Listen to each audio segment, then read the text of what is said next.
SIL abandoned her baby with me to live a free-spirited life.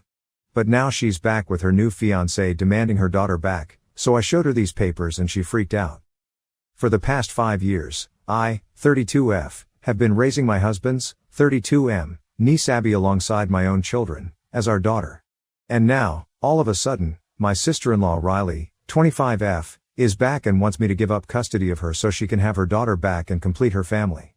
For the record, she was the one who had given up her baby in the beginning, and now that I'm refusing to let her take over, she's making a huge stink about it. It's become such a huge deal that I've actually started doubting myself. All of this started 5 years back when Riley got pregnant with her boyfriend at the time, but they were not serious about each other. She decided to keep the baby and he decided to leave her, and that was that.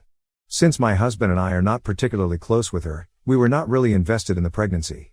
And then, about 2 weeks after the baby was finally gone, my mother-in-law showed up at our house and told me that she wanted me to look after the baby for a couple of weeks. She said that Riley wanted to resume college since she was 20 at the time and had to drop a year because of pregnancy. They told me that they were going to look for apartments near her campus and would be back in just a few days, so they needed my help to take care of the baby since they couldn't rely on anyone else. My husband and I love kids, and by then, we already had our son. So we agreed because we thought it was just going to be a couple of days, but then, they literally disappeared for almost 2 months. We tried calling them, texting them, and even contacting them through other people, but there was just no way that we could reach them. When my mother-in-law finally came back, she told me that Riley had decided to give up her baby and now, she expected me to raise her. Apparently, Riley had left the country and that's what they had spent the past 2 months making arrangements for, because she wanted to lead a free-spirited lifestyle, whatever that means, and being bogged down by a baby that's not her thing anymore, and she had realized it a little too late. My husband and I were obviously shocked and furious because, at the time, we hadn't been planning for a second baby. We already had a 2-year-old toddler to deal with, we couldn't handle a second child, and this was something really unethical. My mother-in-law said that she herself would have adopted her grandchild, but unfortunately, since she had lost her husband a couple of years ago, she didn't think it would be wise for her to do so because she was getting old and it would also be pretty expensive. Those were just excuses, though, and my husband decided to cut her out of our life back then. However, after giving it some thought, we decided to keep our niece with us and raise her as our own daughter. We obviously had no contact with Riley either, and since she had basically abandoned her daughter, we spoke to a lawyer about how we could go ahead and legally adopt Abby. It took more than a year and a lot of paperwork, but eventually, we were able to legally adopt Abby after having Riley's parental rights terminated on grounds of abandonment, and since then, she has been a part of our family. No questions asked. Then, my husband and I finally had another daughter 2 years back and our family was complete. We've been raising all 3 of our children together and we have had to be very careful with our finances, but it's been totally worth it. And yet, in spite of doing all this, Riley thinks she is entitled to ask for her baby back now. About 2 weeks ago, she showed up at our doorstep with her new fiancé, telling us that she was planning on getting married now, and since she did not plan on putting herself through a pregnancy one more time, she just wanted Abby back, as if Abby was a dress she had lent me and not an actual human child. I asked her to give me a minute, got the paperwork from the adoption, and then showed it to her before slamming the door shut in her face. After that, she kept screaming at me from outside the door, but I had already done what I had been waiting for years to do. And luckily, when this had happened, my husband had been out with the children, so they didn't even have to witness any of this. Anyway, after I slammed the door shut and she started screaming at me, I told her that I was going to call the cops if she didn't leave, and then she finally left. I thought that this would be the end of it because obviously, I had legally adopted Abby, so she really couldn't do anything about this now. But she's been playing the victim card and trying to make my husband and I to be the bad guys right now, and somehow, the family is actually falling for it. That day, when my husband finally came back home with the kids, I told him everything about what had happened, and we had mutually decided that we were not going to let this affect us. But the situation has changed now because literally every single person from his family is telling us that what we are doing is not right and that we don't have the right to keep a mother and her daughter apart just because we are attached to Abby. I don't know how to explain to them that I'm not attached to Abby just because she's a child and I've been raising her for 5 years. I feel the same way about her that I feel for the rest of my kids because I am her mother, regardless of the biological connection. And I can say the same for my husband too. So we have been doing our best to defend ourselves, but it doesn't help that even my mother-in-law, who had actually left Abby with us years ago and explained the situation to us, isn't on our side and actually believes that we should return Abby to her mother. But I guess that's just out of pettiness because, for the past 5 years, we haven't been in touch with her since we had cut her out of our lives for being sneaky about the whole thing, since it had been quite unethical. Her behavior, at least we can explain it because she's just being petty and vengeful, but the rest of my husband's family, I don't know how to explain that.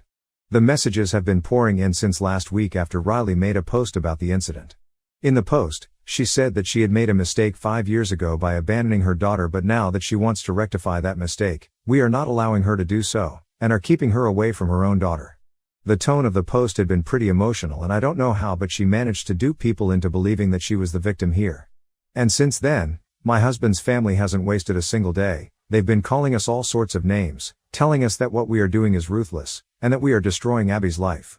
It's gotten to the extent where we are actually doubting ourselves, and I feel like I'm going crazy. I know that she cannot do anything legally, which is probably why she is coming after us like this. Anyway, what do you guys think about this? Ida for refusing to return my niece to my sister-in-law after raising her for 5 years? Edit, I'm pasting the post here for anyone who wanted to see what I was talking about. Hi, everyone. This is Riley, and I want to talk to you guys about something really important today. It's going to be about my daughter. I know a lot of you are probably not even aware that I have a daughter, and it's partly my own fault. I had left my daughter behind here when I moved away from life as I knew it 5 years back. I wanted to be free from all the expectations that everyone had for me. I wanted to start a new life for myself, and to some degree, I have been successful in doing so. I have found a wonderful man for myself. Jacob loves me like nobody else, and soon enough, he's going to be my husband. When I told him about my daughter, he was ready to accept her too because that would complete our family. So I approached my sister-in-law, Michelle, who had been raising my daughter for the past 5 years. Unfortunately, she has taken this opportunity to claim my daughter as her own and is refusing to let me take my daughter back from her. I am helpless because she has transferred custody of my daughter to herself, and I don't think I'll be able to do anything about this legally.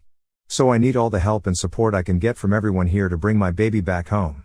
I know that it was my mistake that I trusted her in the first place, but honest to God, I had never expected something like this to happen.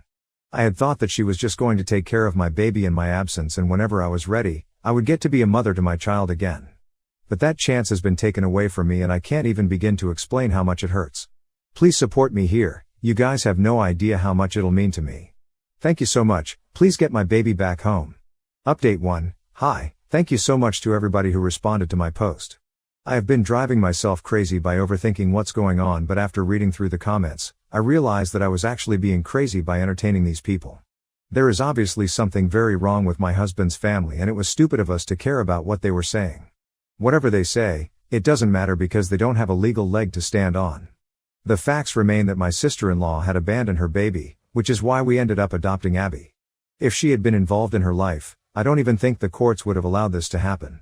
She's been extremely manipulative and clever with her words, which is why so many of my family members have come out in her support. But no matter how much she tries to distort and twist the truth in her favor, we know the facts. We had been blocking people initially, but after that, it got too overwhelming, and we started doubting ourselves, so we stopped for a while. However, we are back to blocking people now. And just to be on the safe side, we have also spoken to our lawyer, and in case she tries to create more drama, we're going to be slapping her with a defamation lawsuit. Right now, we are letting it go because it honestly doesn't matter what a bunch of losers from my husband's family think about us. However, if she tries to go public with this, we're gonna have to take serious legal action against her. It's actually pretty insane that any of this is happening and people are actually on her side right now, but well, weirder things have happened as well. Update 2. So it's been a week since my last update, and 2 days back, for some reason, Riley decided to show up at our house again. I don't know why she came by this time. My husband and my kids were at home, so I did not even open the door. As soon as I saw that it was her standing outside, I asked her to leave, and I literally had my phone in my hand to call the cops if she refused. So far, we had been blocking all the relatives who had been texting us in favor of Riley, and we also blocked her everywhere, so she wouldn't be able to contact us. Basically, we had no idea what had been going on with everyone else because, as they say, ignorance is bliss. I guess that's why she took the trouble to show up in person, and when I told her to leave, she told me that she just wanted to see Abby just once. After all, Abby was her biological daughter, and if she couldn't take her with her, the least I could do for her was allow her to catch a glimpse of how she looked now. Her voice sounded like it was about to crack, like when people are about to cry, but I was not falling for that. I told her that I was not going to allow her to even see Abby anymore because she had lost that right when she left her with us for a free-spirited lifestyle. Besides, after all the rubbish that she had posted online and the way she had sent her entire family after us, she had no right to even speak to us. So I gave her one last warning to leave, and instead, she started begging me not to do this. But I didn't care. I told my husband what was going on, so he took the kids to the nursery and I called the cops. We just didn't want the kids to get to know that any of this was happening, so he played with them while I handled the cops and she was escorted off our property. She went away quietly, without any drama, which was quite suspicious because I really didn't think that was going to happen since while we were waiting for the cops to arrive, she kept begging me to let her see her daughter and promised me that she would go away and never bother me again if I just let her see Abby once. Anyway, after she left, my husband and I had a talk, but unfortunately, we realized that we couldn't stop her from showing up. We could file a restraining order against her, but that's the most that we could do, and even then, we couldn't ensure that she would never show up again. Moving away was not happening, especially in this economy when rent is so expensive. Luckily, my father-in-law had bought us this house and it also meant a lot to us sentimentally, so we didn't want to move. We just have to deal with it, I guess. Update 3. Hey, so I received a lot of comments on my last post calling me heartless. All because I didn't allow Riley to see Abby, and it's fascinating how people are calling me heartless right now, even though it was really who had abandoned her baby and left to move to another country, so she could live freely. And then after that, she's come back after 5 years without any contact in between, with no concern for her baby's well-being, and now, all of a sudden, she can't wait to be a mother again? Not to mention how idiotic her behavior has been ever since she came back, how she has been playing the victim on social media and sending her relatives after me.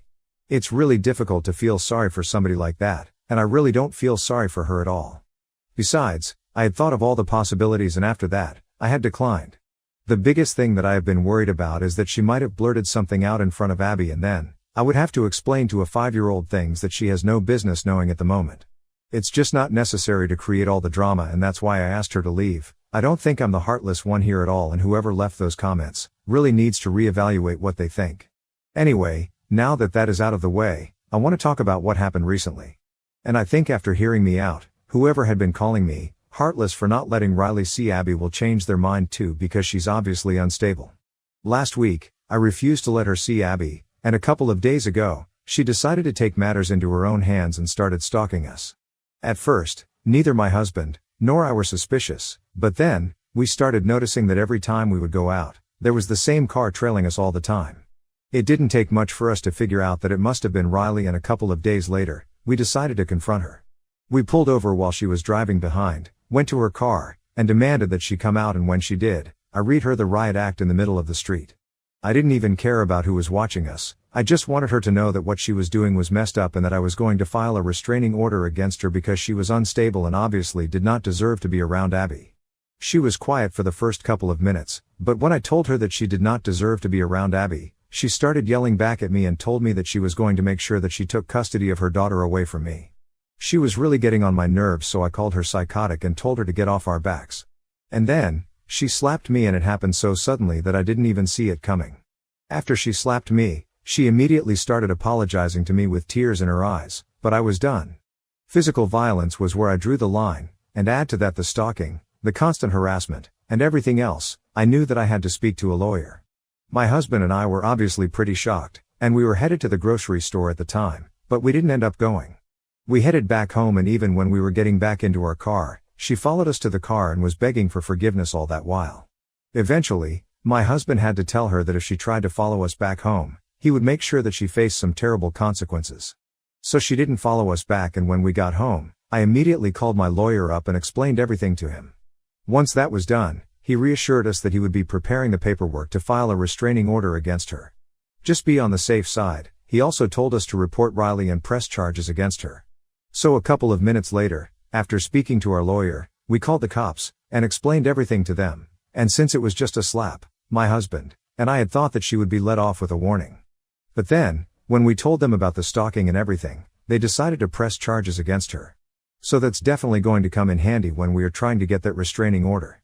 We haven't heard from Riley ever since, and we are hoping to keep it that way because after everything that has happened, I really just don't even think that we have anything to talk about.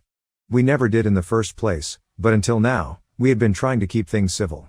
She hadn't been doing that, but we just didn't want drama in our lives, and we figured that if we kept ignoring her, she would take the hint and leave us alone, but clearly that's not what has happened. That's on us. We should have nipped this in the bud instead of trying to play nice at all. Our children are our first priority, and we are just hoping that this doesn't affect them in any way. Until now, it really hasn't, apart from them just constantly asking us if we are fine because I guess we've been a little quieter than usual. However, we are trying to fix that and not let them know what we're going through because keeping them happy is our main goal right now. Everything's been incredibly stressful for both my husband and I, but I really do hope that things get better soon, and yes, please just keep praying for the best for us now. Update 4. Hi, it's been a month since my last update, and a couple of days back, we finally managed to get the restraining order through. It's been a huge relief because we've been pretty stressed out about this whole thing. She also got several hours of community service for stalking and slapping me. We haven't exactly heard from her, but I know that my mother-in-law is very upset about this. Yet again, instead of being upset at the right person, she's upset with us. She thinks that it's our fault that I ended up getting slapped that day. And she has even reached out to my parents to communicate that to them. She thinks that I'm heartless, and if I had just let Riley see her daughter one time, none of this would have happened. She called my parents a couple of weeks ago, and she told them that I'm the one who pushed her daughter into doing something like this, and right now, things are going pretty badly for Riley. I don't know how any of this is my fault, and even if it technically was my fault, wouldn't my husband be at fault too? He didn't say anything about him, and I really can't think of any reason to involve my parents in this. I honestly don't understand why that woman has it for me, or rather, why my husband's family seems to hate me so much. I have never been anything but nice to them, but I guess that's just not enough for some people. Thankfully, she had only spoken to my parents on the phone and hadn't bothered them in person, so they had the liberty to hang up whenever they felt like they had had enough. So they only had to hear her out for a couple of minutes before disconnecting the phone call, and even after that, she sent them a bunch of messages, calling them rude and mannerless and saying that she finally understood where I got it from. I think it's really crazy that she's going to such lengths just to humiliate me, knowing that I've not done anything wrong. I'm sure that she's not that delusional in reality, because when I used to be on speaking terms with her in the past, she seemed like a pretty reasonable person. Anyway, if this is what she's choosing to do, that's her call. All is going to do is make sure that her son never speaks to her and she doesn't have any access to her grandkids. But I hardly think that's going to affect her because she's already spent 5 years without them. I think she can go 5 more. Eventually, though, she is going to realize that she's not getting anything out of Riley, and she's going to come crawling back to us, and then we'll talk. Anyway, my parents didn't seem to care, and they just wanted to inform me that this was happening behind my back. I felt a little insulted, and I felt like I had to apologize to my parents, but they just dismissed it because obviously they understood that this was not my fault. So that was all done and dusted, and now we just hope that this doesn't put ideas into my mother-in-law's or Riley's head and they don't go talking to other people. So far, they have only stuck to trying to emotionally manipulate my husband's family, but if they take this public and start talking to our friends or coworkers, that would be pretty humiliating for us. We can't exactly do anything to prevent it from happening, but we are just hoping that it doesn't. But at least we got the restraining order, so that's been a huge relief. Now, if she tries to show up, we're just gonna get her arrested, and that'll put an end to all of this. Since that's done, my husband and I are going to try and focus more of our time on our kids. I guess we've been spending a little less time with them ever since Riley came back into our lives, and so, we have decided that we are going to take a vacation. We've already started planning for it and spoken about it at work as well. We're pretty excited because I think we deserve this break after all that we have been through as a family. So well, let's see how that goes, and I think that's about it for me right now. Update 5. So it's been a couple of months since my last update, and after I came back home from vacation with my kids, we felt a lot lighter, so I hadn't exactly been active here. Anyway, last evening, I received a message from a number I did not recognize, but after reading through it, I realized that it was Riley's fiancé who had shown up with her the first day that everything started.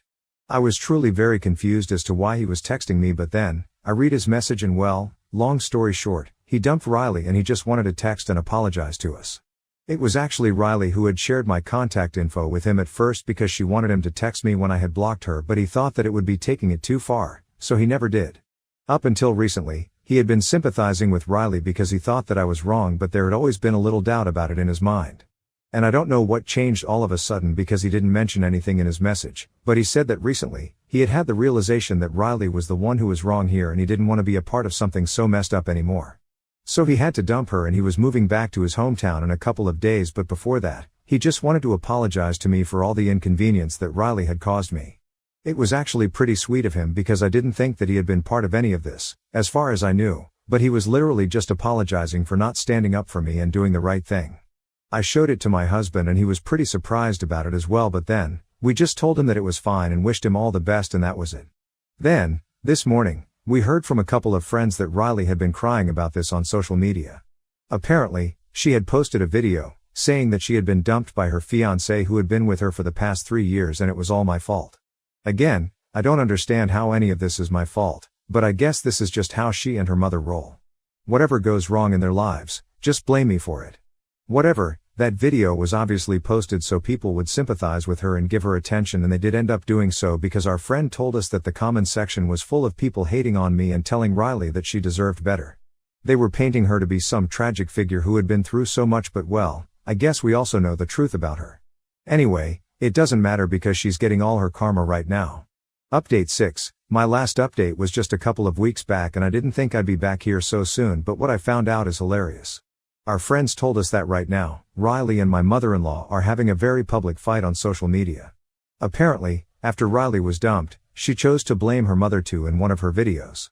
I guess after blaming me for a couple of days, she realized that I was not going to respond, so she chose to start blaming her mom.